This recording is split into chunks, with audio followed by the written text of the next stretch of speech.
ओम श्री स्वामी समर्थ. जय जय स्वामी समर्थ. स्वामी भक्तांनो, स्वामींचे असे प्रेमळ संदेश प्राप्त करण्यासाठी आपल्या चॅनलला लवकर सबस्क्राईब करा आणि बाजूला असलेली घंटी नक्कीच दाबा. याने तुम्हाला आपले व्हिडिओज सर्वात अगोदर मिळतील. आणि व्हिडिओला एक लाईक करून कमेंटमध्ये श्री स्वामी समर्थ नक्कीच लिहा. स्वामी भक्तांनो, नित्य स्मरावे स्वामींना. दत्त स्वरूप ते निरंकार. रोज विसरावा तो अहंकार. काम क्रोध करतो सर्वनाश. अति लोभात होतो विनाश. हृदयात ठेवा भाव निस्वार्थ. अनुभवा स्वामी सुख ते परमार्थ. मितभाषी असतो सदा सुखी. व्यर्थ बोलेला तो होईल दुखी. समर्थ नामास रोज स्मरावे. माय बापास कधी न बुलावे. मनुष्य जन्म मिळतो एक वार. स्वामी नामात सुख ते अपरंपार. स्वामींचरणी हीच प्रार्थना की स्वामी सर्वांना सुखी, आनंदी आणि निरोगी ठेवा. आणि मित्रांनो, स्वामींवरचा तुमचा विश्वास असाच तुम्ही कायम ठेवायचा. नक्कीच तुम्हाला सुख लाभणार आहे. स्वामी समर्था, आम्हाला सुखात समाधानात ठेवा, हीच स्वामींचरणी प्रार्थना. मित्रांनो, माझी देवपूजा देवपूजा. पाय तुझे गुरुराया. गुरुचरणाची माती तेच माझी भागीरथी. गुरुचरणाचा बिंदू तोची माझा श्री सिंधू. आणि श्री गुरुचरणांचे ध्यान तेची माझे संध्या स्नान. शिव दिन केसरी पाही. सद्गुरु विना दैवत नाही. सद्गुरु विना दैवत नाही. वेळ काळ कुणासाठी थांबत नाही आणि कुणालाही थांबवता येत नाही. कर्माचे भोग भोगूनच संपत असतात. म्हणून भक्ती केल्याने संकट येणारच नाही असं कधी होत नसते. पण भक्ती करून संकटाचा वेग असतो ना, तो मात्र नक्कीच आपल्याला कमी करता येतो. जसं की जिथे तुमचा हात जाणार होता तिथे फक्त तुमचा बोट जातो आणि त्या बोटावर तुमचं निभावलं. पण हे कळण्यासाठी सुद्धा स्वामींच्या भक्तीत असावं लागतं.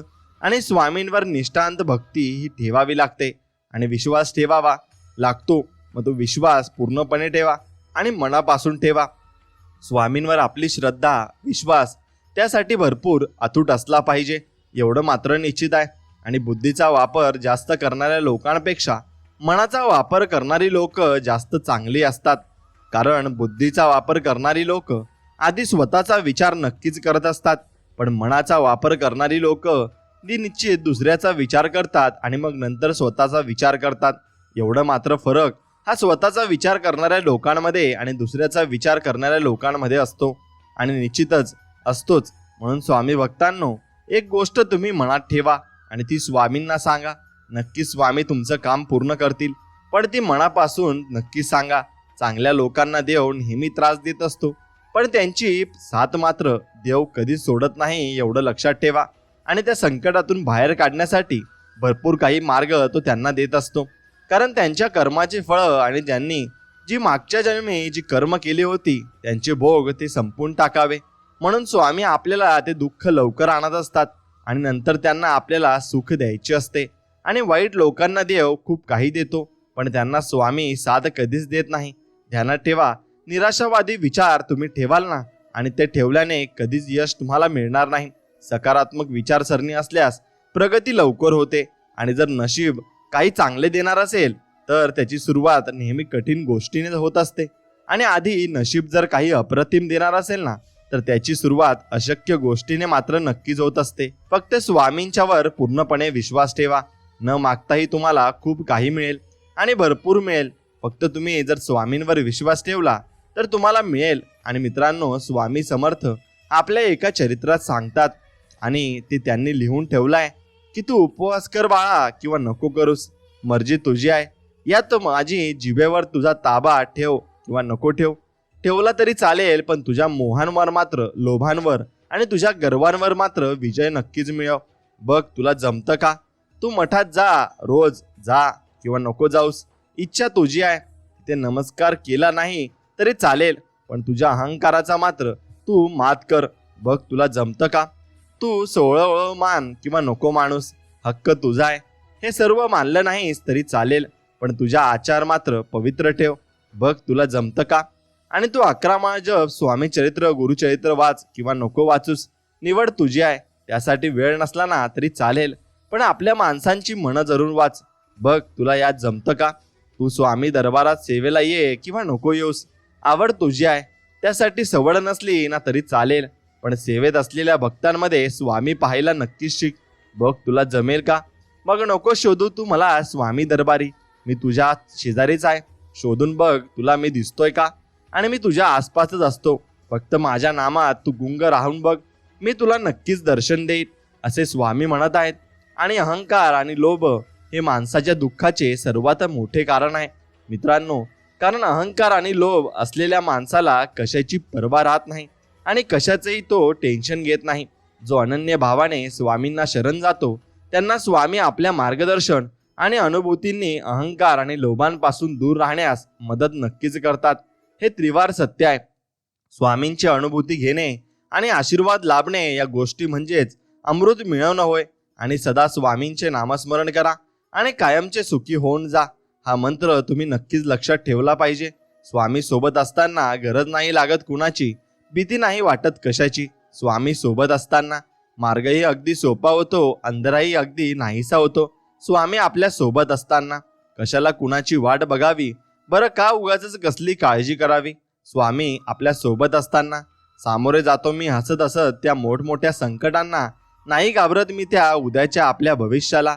आणि स्वामी असेच नेहमी सोबत राहा माझ्याही आणि इतरांच्याही. आणि तुमचे आशीर्वाद सर्वांच्या डोक्यावर ठेवा आणि तुमचा हात आमच्या पाठीवर राहू द्या. आणि असंच तुम्ही आम्हाला प्रत्येक संकटात आमच्या सोबत आणि साथ दिलीच पाहिजे. कारण स्वामी समर्थांचे नाव आपल्या ओठांवर सदा कदा असते. प्रसंग कोणताही असो, सुखाचा असो किंवा दुःखाचा, कोणत्याही प्रसंगी स्वामींच्या सेवेला सोडू नका. भलेही सेवा केल्याने तुमचे लगेच चांगले होणार नाही, पण मात्र हे खरं आहे की किमान तुमचे वाईट सुद्धा कधीच होणार नाही. स्वामी महाराज ते होऊ सुद्धा देणार नाहीत. फक्त तुम्हाला भरपूर काही नियम पाळायचे नाहीत. फक्त एकच नियम पाळा आणि तो म्हणजे नामस्मरणाचा नियम. आणि ते फक्त तुम्ही करा. तुम्ही स्वामींना जर आठवलत आणि मनापासून आठवलत तर मग स्वामी तुम्हाला मनापासून तुमची हाक ऐकतील आणि तुमच्या हाकेला ते धावून येतील. कारण ते भक्त वत्सल आहेत. ते भक्तांसाठी काहीही करू शकतात. मित्रांनो, तुमचा परिवार आनंदी राहील. प्रत्येकाने भरपूर काही नियम पाळले पाहिजे आणि तसं वागलं पाहिजे. ते म्हणजे एका वेळेस एकाने चिडावे, चूक झाली तरी आपण मान्य करून घ्यावे, माफी नंतर मागितली तरी चालेल. घरात प्रत्येक गोष्ट बोलावी, लपवा छपवी नको. कारण याने संशय निर्माण होतो आणि मग शंका निर्माण झाली की तिथे भांडणं होतात. घरातील प्रत्येकाला, लहान मुलांना पण मन आणि मत आहे हे कायम लक्षात ठेवावे. आपला नवरा मुलगा हा फक्त आपल्याच मालकीचा आहे ही भावना पहिले काढून टाका आणि ती मनात ठेवू नका. स्पेस देणे आणि दिलेल्या स्पेसचा वापर नीट करणे, अतिरेक न करणे आपली जबाबदारी आहे हे ओळखायला शिका. आपल्या कलागुणांना वेळ द्या. दुसऱ्यांच्या कलागुणांचे कौतुक करा. दुसरे आपलं कौतुक करत नाहीत याचा विचार करू नका. आपले मन चांगले ठेवा आणि मोकळं ठेवा आणि मोकळ्या मनाने दुसऱ्यांचं कौतुक करायला शिका. थोडं दुसऱ्यांसाठी काही केलं तर काही फरक पडत नाही. करा पण बोलून दाखवू नका. आपला स्वभाव जसा आहे ना तसाच दाखवा. आपण खूप काहीतरी विशेष करतोय असा समज मनातून काढून टाका. बोला, विचार करा, पण सगळं घरात माहेरांच्या यात अजिबात ओढू नका. त्यांना सांगून त्रास मात्र दोघांना होणार आहे एवढं लक्षात ठेवा. जिभेवर खंडी साखर, डोक्यावर बर्फ ठेवा आणि जीवन हे सुंदर आहे, मी त्याला आणखी सुंदर करणार आहे हे लक्षात ठेवा आणि सोडून द्यायला शिका. सगळ्यात मोठं महत्त्वाचं म्हणजे आनंदी लोकांच्या सहवासात राहा. सारखं सारखं रडू नका. डोक्याला त्रास देणारा सहवास अजिबात तुम्हाला लगेच नकोय आणि तसा सहवास तुम्ही अजिबात राहू नका.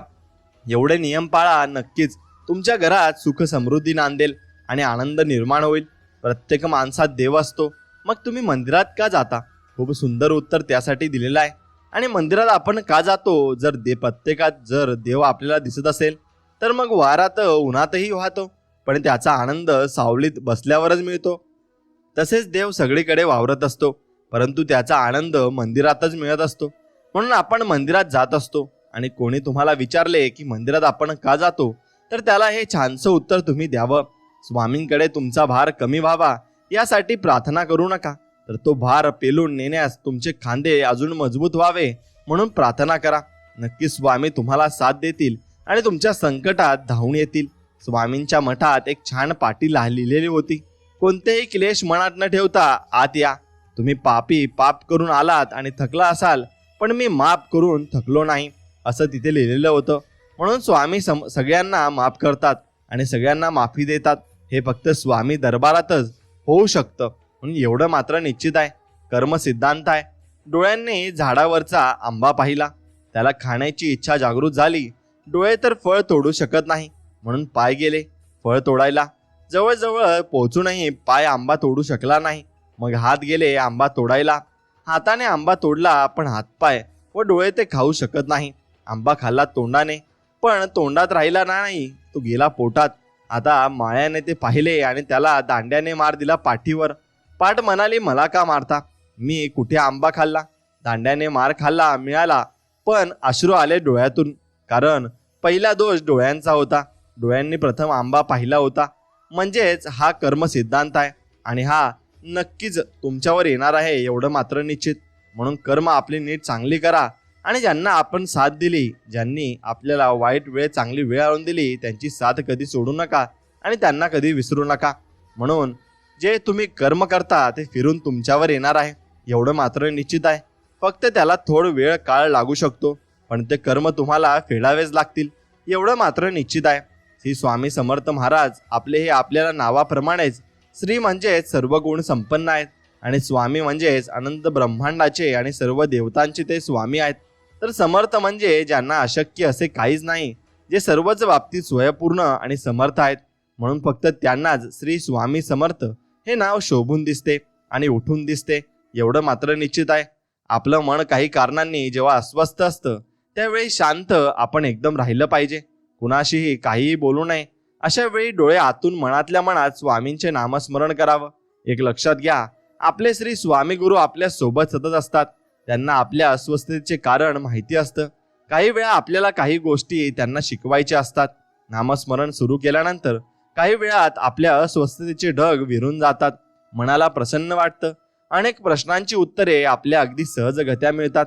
खूप काही शिकावयास मिळतं. म्हणून ज्यावेळी मन अस्वस्थ असेल ना, त्यावेळी कुणावरही राग न काढता नामस्मरण करणं हा एक चांगला उपाय मार्ग आहे आणि त्याने तुम्हाला मनाला अगदी शांत वाटेल आणि तुमचं मन अगदी हलकं होऊन जाईल. प्रार्थना आणि विश्वास या दोन्ही गोष्टी अदृश्य आहेत, पण या एवढ्या शक्तिशाली आहेत की अशक्यालाही शक्य कळतात. आणि स्वामी त्यामुळेच म्हणत आहेत की तू फक्त मला एक हाक मार, मैं गया नहीं जिंदा हो, असे स्वामींचे बोधवाक्य आहे आणि ते आपल्याला संबोधून सांगत आहेत. म्हणून स्वामींना तुम्ही हाक नक्कीच द्यावी. स्वामी तुमच्या हाकेला नक्कीच धावून येतील. पहाटे उठावे आणि भगवंताची मूर्ती डोळ्यासमोर आणून प्रार्थना करावी आणि तुझे नामस्मरण जिथे होते तिथे मला जागृत करीत जावे. नाही मला आता तुझ्याशिवाय आसरा, असे म्हणून त्याला मनपूर्वक नमस्कार करावा. मनुष्य कसाही असला तरी भगवंताच्या स्मरणात त्याला समाधान खात्रीने मिळतेच. कारण त्याने मनापासून जर देवाची पूजा केली तर त्याला समाधान नक्कीच मिळणार आहे. आणि जिथे स्वामी पाय तिथे न्यून काय, स्वयंभक्त प्रारब्ध घडवी ही माय. देवाला आपण घाबरलं नाही ना तरी चालेल, पण आपल्या कर्माला घाबरून राहा. कारण शाप आणि आशीर्वाद, शिव्या आणि ओव्या, निंदा आणि स्तुती, सुख आणि दुःख यापैकी जे काही आपण एखाद्याला देतो तेच आपल्याकडे येत असतं. हा चैतन्य शक्तीचा किंवा निसर्गाचा नियम आहे आणि याला देव देखील अपवाद नाहीत. आणि देवाने ज्याला बनवलाय, स्वामी म्हणजेच प्रेमळ मनाची शक्ती, स्वामी म्हणजे आत्म्यातील शक्ती, स्वामी म्हणजेच एक दिव्य तेजाची लाट असते, स्वामी म्हणजे मोक्षाची सोपी वाट असते, स्वामी म्हणजे हृदयातील पाझर असते, स्वामी म्हणजे भक्तांसाठी कृपेचा सागर असतात, स्वामी म्हणजे वाईटासाठी अस्त्र असतं आणि स्वामी म्हणजे जखमांसाठी वस्त्र असतं, स्वामी म्हणजे आईची माया असते, स्वामी म्हणजे औदुंबराची अगदी छान थंड छाया असते. जेव्हा ईश्वराने मनुष्याची निर्मिती केली तेव्हा त्याने मनुष्याला 3 पाने दिली आहेत आणि पहिल्या पानावर त्याने जन्म लिहिले आहे आणि तिसऱ्या पानावर त्याने मृत्यू लिहिले आहे. दुसरे पान कोरेच त्याने ठेवले आहे, कारण ते पान आपल्याला भरायचं आहे. त्यावर काय लिहायचे हे मनुष्यावर सोडले. मनुष्य जसे कर्म करतो तसे ते पान भरत जाते आणि या दुसऱ्या पानालाच जीवन असेही म्हणतात. आणि हे जीवन तुम्ही खूप चांगल्या रीतीने जगलं पाहिजे आणि मनापासून आनंदाने जगलं पाहिजे. जेवढं जास्त तुम्ही हे जीवन मनापासून आनंदाने जगाल आणि मनसोक्त जगाल तेवढं तुम्हाला जीवनाकडून चांगले अनुभव येतील आणि जीवन तुम्हाला चांगले अनुभव सुद्धा देईल. म्हणून जीवनाकडून चांगले अनुभव घेण्यासाठी आपल्यालाही जीवनाकडून भरपूर काही गोष्टी घ्यायच्या आहेत आणि जीवनालाही भरपूर काही गोष्टी आपल्याला द्यायच्या आहेत. म्हणून एक गोष्ट लक्षात घ्या की मनुष्यावर आपण देवाने सोडलेले आहे की त्यावर आपण जीवन कसं जगायचं आहे. म्हणून त्याला जीवन असेही म्हणतात आणि त्या पानाला जीवन म्हणतात. म्हणून हे पान कसं भरायचं आणि कसे कर्म करायचे हे पूर्णतः तुमच्यावर अवलंबून असतं. आणि तुम्ही जे पान भरत असतात आणि त्याचप्रमाणे त्या कर्माची फळे तुम्हाला मिळत असतात. म्हणून मग ते चांगलं असो किंवा वाईट असो, आता गुरुसेवा करायची आहे. गुरुचरणा सेवांकडे वळण्यासाठी दैवी गती ही लागतेच. नशिबाने मिळालेल्या सर्व गोष्टी टिकतातच असे नाही. त्या टिकवण्यासाठी आशीर्वादाची आवश्यकता मात्र तुम्हाला नक्कीच असते. आणि हे परमेश्वरी सूत्र सामान्यांना अवगत नसते. गुरु पाठीशी असल्यावर ते आपल्या सावध करतात, कुठे चुकते हे सांगतात. आपण फक्त नावेत राहावे, नाव वल्लविण्याचा प्रयत्न करू नयेत आणि बसल्यावर किनारी पोहोचण्याचे काम नावाड्याचे असते. तसेच आपण श्री गुरूंची कास धरून ठेवावी. ते पाहिले तरी नेतीलच. गुरु तेव्हा सेवा करत हे सोपं नाही. ते परीक्षा घेत शिष्याला तयार करीत असतात. शिष्यात असलेले गुण ते जागरूक करत असतात आणि ती शक्ती त्यांच्या ठायी असते. अशा गुरूंची भेट होणे हा शिष्याच्या दृष्टीने दुर्गाचक्रा योग समजावा. आणि मग स्वामींचं त्यांना दर्शन होत असतं. आपण किती सहजपणे आणि निमूटपणे बोलून जातो ना, आम्ही खरे स्वामी भक्त आहोत. पण खरं तर स्वामी भक्त होणे साधी सोपी गोष्ट नाही बरं का. ती पदवीही नाही आणि हा हुद्दाही नाही आहे. तो एक मिळालेला जन्मच आहे आणि पुनर्जन्म म्हणा तरी चालेल, ज्यात आपल्याला पूर्व पुण्यामुळे स्वामींनी त्यांचे नाव घेण्याची आणि त्यांची सेवा करण्याची संधी आपल्याला दिली आहे. भक्ती करण्याची परवानगी आपल्याला बहाल केली आहे आणि ही संधी परत येणे नाही. तेव्हा या संधीचे सोने करण्यापेक्षा परिसाणे करण्याचा आपल्या सर्वांकडून नम्रपणे प्रयत्न व्हावा. ही स्वामींचरणी प्रार्थना. श्री स्वामी चरण प्रणावस्तू. भगवंताच्या नामामध्ये भगवंताचे स्मरण साठलेले आहे आणि भगवंताचे नाम आणि त्यावरील श्रद्धा याच यांच्या संगमामध्ये भगवंताची भक्ती ही उदय पावत असते आणि सर्वांना मिळत असते. म्हणून स्वामी भक्तांनो, भक्ती म्हणजे भगवंताबद्दल अनुरूपती म्हणजे उत्कट प्रेम. हे एक रसायन आहे, त्यामध्ये मोठी शक्ती साठलेली असते.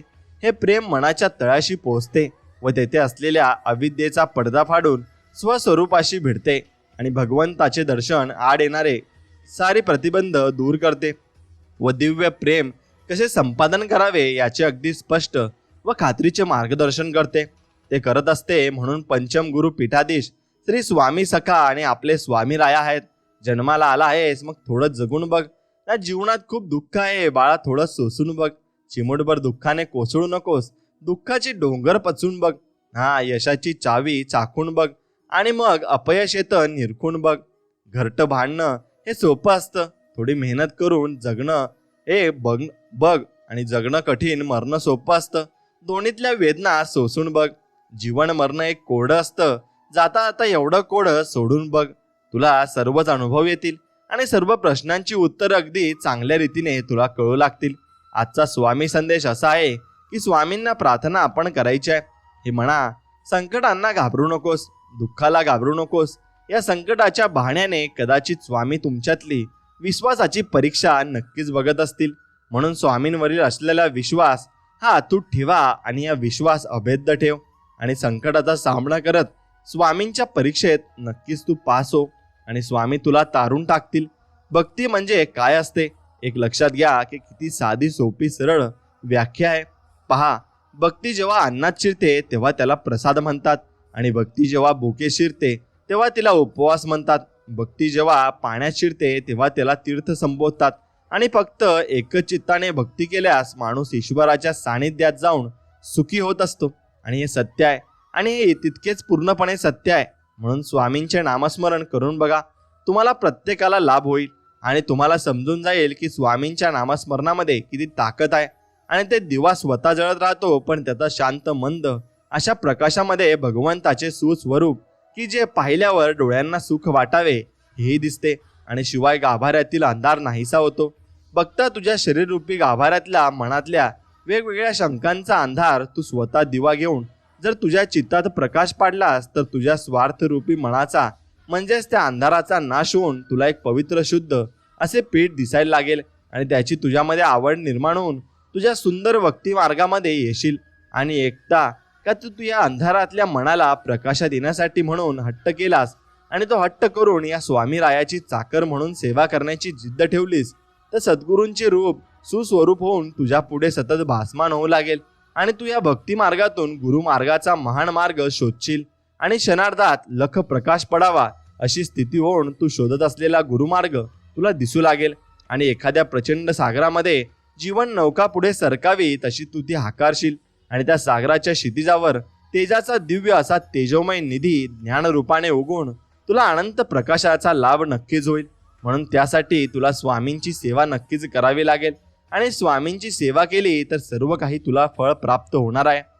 म्हणून आपल्या श्वासामध्ये आणि श्वासापेक्षा आपल्या जवळ कोण असेल तर आपल्या हृदयातील परमात्मा आहे आणि हाच खरा मित्र आहे. म्हणून आपल्याला याचे सदैव स्मरण करायचे आहे आणि या परम मित्राच्या संपर्कात नक्कीच आपल्याला राहायचे आहे आणि गुंगून जायचे आहे. कोणत्याही परिस्थितीत मनाचा तोल न ढासळत असेल आणि ढासळला तर मग तो सांभाळण्यासाठी स्वामी तुम्हाला ताकद देतात. श्री स्वामींचे नाव घेऊन स्वतःशी संवाद साधा. मला माहिती आहे की माझ्या श्री स्वामींनी माझ्यासाठी योग्य असेल ती योजना तयार केली आहे आणि मी श्री स्वामींकडे प्रार्थना करतो की तुम्ही ठरवून दिलेल्या मार्गावर चालण्यासाठी मला सद्बुद्धी द्या आणि योग्य वेळेची वाट बघण्यासाठी सहनशीलता द्या. त्यासाठी शेवटी साध्य योग्य वेळ समजण्यासाठी ज्ञान द्या आणि श्री स्वामींची लीला अपरंपार आहे. फक्त मनापासून श्रद्धा व विश्वास ठेवा. श्री स्वामी सदैव आपल्या पाठीशी खंबीरपणे उभे आहेत. त्यांच्या अस्तित्वाची जाणीव नक्कीच तुम्हाला होईल आणि त्यांचा अनुभवही तुम्हाला लवकरच येईल. लवकर जाग येणे खूप महत्त्वाचे असते, मग ती झोपेतून असो किंवा अहंकारातून. मग लवकर जाग आली कधी बरी असते आणि तुम्हाला त्याचा पस्तावा येतो आणि तुम्हाला पूर्णपणे ते समजून गेलेलं असतं. स्वामी म्हणजे फुलांची पाकळी आहे, अध्यात्माला जोडून ठेवणारी साखळी आहे, अशक्यही शक्य करणारी स्वामी शक्ती आहे. संकटात पडण्याआधीच तारतील ते स्वामी आहेत. स्वामी राया ब्रह्मांडाची माऊली आहे. शेवटपर्यंत ठेवतील आपल्या भक्तांवर ते सुखाची सावली. म्हणून त्यांच्या नावात प्रेमाने आपण जगले पाहिजे आणि स्वामी समर्थ सर्व काही समर्थ करून टाकतील आणि ते समर्थ करण्यासाठीच आपल्यासाठीच तिथे बसले आहेत.